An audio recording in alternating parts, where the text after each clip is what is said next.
Well, this album has been getting a lot of buzz. Some of my contemporaries, such as Nathan on Shuffle and Scott from the PROG Corner, have already put out an album review for this one. I think Nathan's was on Monday, Scott's was yesterday, and mine is today. So, you get three impressions for this record. And both of them had raving reviews. They were really excited about it. And let's see where I fall. Am I just as excited about this album, or is this another one that had a lot of hype that didn't live up to it? Well, let's find out.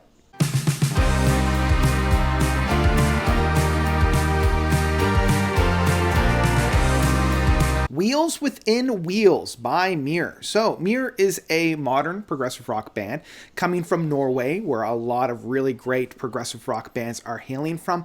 And I feel as if Meer is the marriage and the logical progressive rock conclusion to a lot of the indie movements that we were getting from the original, indie darlings from the early 2000s of, Arcade Fire and the Decemberists, that kind of style, this independent indie expression, art rock, kind of Baroque scenes at times, but infusing it with a little bit more progressive rock. There's a little bit more buildups, a little bit more payoffs in that case. And their first two records from it really surprised me. I know the last one that they put, Playing House, was a really enjoyable record from 2021. Didn't quite make my year-end list, but I know it made a lot of other individuals' lists, as well as their self-titled debut album back in 2016. So we're on the third record here, and we've already got two stellar and outstanding records. And how does this one fare? Well, in many ways, this is probably their best work. This is the band being more mature. They are taking what they learned from their first two records and really playing with it. There were a lot of ideas that were experimented with and played with on those first two albums that I feel like are being realized and coming to fruition and really starting to develop that are found on this record here.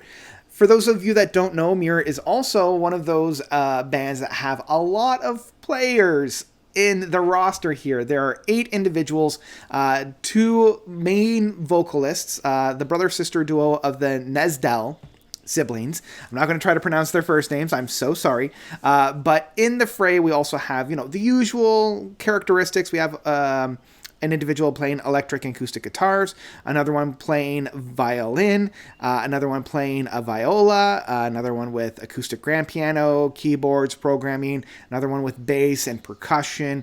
So you kind of get the whole flavor of them. And what I really appreciate is that everybody takes a stab at providing the backing vocals so that the vocal works have this big presence on it. It's kind of like this big collective that, say, like a Polyphonic Spree was playing with way back again in the early 2000s. So I really like that dynamic within this band. It's got this immediate accessibility because of that. They're using things that we're all very familiar with, but playing with it in a newer sandbox that I really, really appreciate, specifically around the string works and the orchestral versions. As I mentioned, we have one person that's specifically on the violin, another one that's specifically on the viola, and those instruments are usually used as kind of padding or kind of, just a little bit in the background, but there are many points where they are front and center in the same way that a keyboard or a guitar would be front and center. And I really hope that more bands decide to do this. And this is felt right from the beginning on Chain of Changes, the first track on here. And right from that get-go, we are introduced to kind of the blueprint of a lot of these tracks that we'll be exposed to throughout. But the viola, the violin provide a crucial playing style right at the end point of this track. And it is also found on other tracks like Mother and Golden Circle and Today, Tonight, Tomorrow. And, I'll be diving in a little bit deeper within those tracks when I get to them. But within Chain of Changes, we get presented with the blueprint of how these songs mostly are constructed. And this is actually found more specifically on Take Me to the River and Come to the Light, where both of these tracks 3 and 4, start off very somber. They're very quiet. They're very ethereal in approach. And as the song progresses, it gets bigger and bigger, and there's this beautiful crescendo at the end. Specifically on Take Me to the River, it does a great job of building the song up, and a lot of it is because the great foundation that this track has. It allows everything else to bloom at the end. It's kind of like that really good flower that has that really grip of the earth. And the playout is an absolute delight. I think this is a perfect example of that build up and payoff that is also continued on Come to the Light, which again starts off very somber, very soft, and then has a grand finish at the end. And it's not just kind of like a blow down the doors, big energy, lots of notes flying at you all at once. It kind of reminds me of Turn of the Century from Yes, and a lot of these tracks remind me of some of the more accessible moments that we would have from Yes, and some of the smaller moments, specifically on Going for the One, the Yes album, and even Tornado. We would get that, big sound without needing to play 1,000 notes a minute. I only wish that this album was structured maybe a little bit differently, because I do feel as if the first two tracks of Chain of Changes and Behave are very similar. They're very punchy, they're very immediate, they don't necessarily have that big climb. They do have a really satisfying ending within how they're structuring those two tracks, but they feel very similar. And then Take Me to the River and Come to the Light are also very similar in, again, both starting off very somber, very quiet, and then building up to a big crescendo. I almost wish that instead of it was like 2 and 2, we had it kind of like almost scissored, in that kind of case. I wish that there was just a little bit more of a variety. I also want to talk about the guitar work that is found on this record, and it reminds me of something that gent bands are doing quite regularly when they're not doing the big drops all the time. This is something that they do on some of the smaller tracks. I'm thinking of like a Leprous, a Periphery, or a Tesseract, where it's using the guitars more as a rhythm instrument, and just having this, couple of notes that are played very quickly in sequence, and it's just that,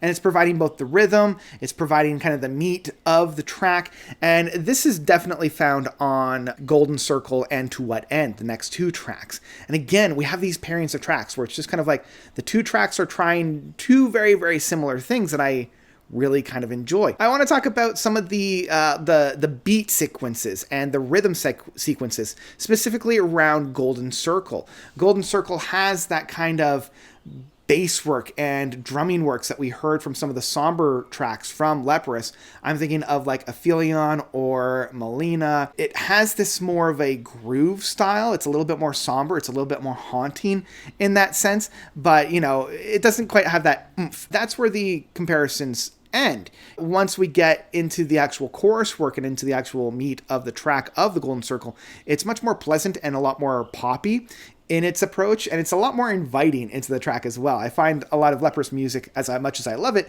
is also very isolating. It's like, well, let's just take a little bit of a step back there. So Today, Tonight, and Tomorrow, the 7th track on here, kind of take a page from Take Me to the River and To the Light, being a little bit more somber at the beginning, really satisfying climb and build throughout it. This is where I was talking about those strings allowing the padding of this track, but what I like is at the big grand crescendo at the end, the strings come in to let the track slowly down rather than just kind of like throw it to the ground. Then we come into a little bit of a 1-2 punch. This album is kind of full of those, with World of Wonder and Mother that flow very seamlessly into one another. It's reminding me of the Deer Hunter, specifically around their acts 4 and 5, where there are these little interludes, these little vignettes within the music that just allow for a little bit of a breathing space before we get into one of the most emotional and heartfelt tracks of Mother.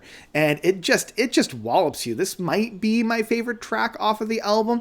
It's doing what a lot of the other tracks have done within this album. It follows the blueprint to a T, but what I love is it's not a big crescendo at the end. It's not this big, heavens open up and the stars are coming out. It's much more of a heartfelt and emotional resolution rather than this big, physical thing. It's so much more somber. It's so much more impactful because of that. And those final lines of "Tell me another story" just reminds me of, when you're a kid and you don't want to be separated from your mom and you're just like, I just want one more story. Like, I don't want to go to bed. I just want one more story. And it's very impactful. It's very profound in that sense.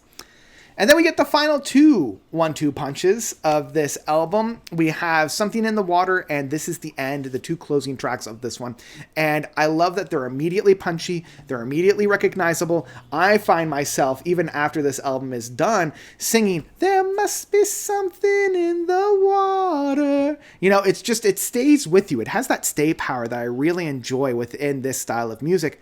And I couldn't help myself just grooving and loving that. And then the final track, the longest track at 9 minutes of This Is the End, does a great way of summarizing the album. You know, it's taking all the different stylings, all the different aspects, and really summarizes it. You know, it provides it in one single track that I think does a really good job of wrapping everything up. So yeah, in the end, it's really hard to find fault on this record. The only one that I have is more of a structural one. I wish that some of these tracks were broken up a little bit more so that it's not just 2 tracks followed by 2 tracks followed by 2 tracks.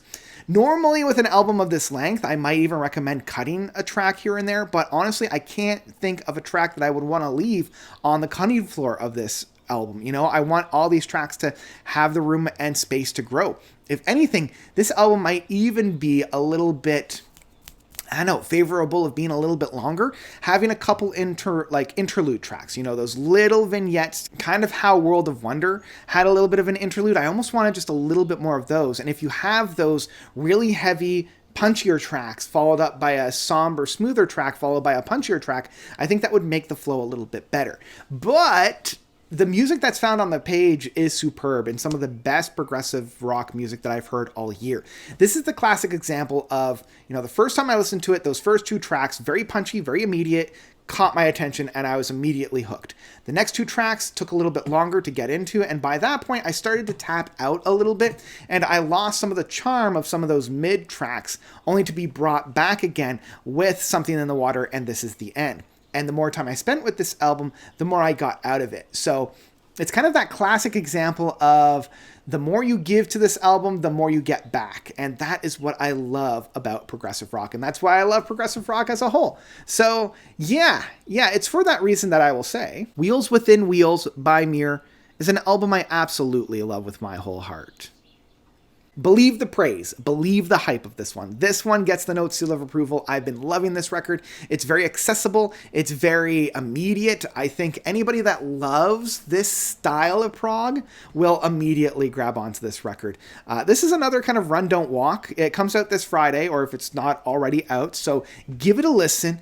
And then come on back and let me know what you thought about this record. If you loved it, if you hated it, either way, let me know by commenting down below. That's all I got for you guys today. So, thank you all so much for watching. As always, you guys are definitely the best. And until next time, notes out.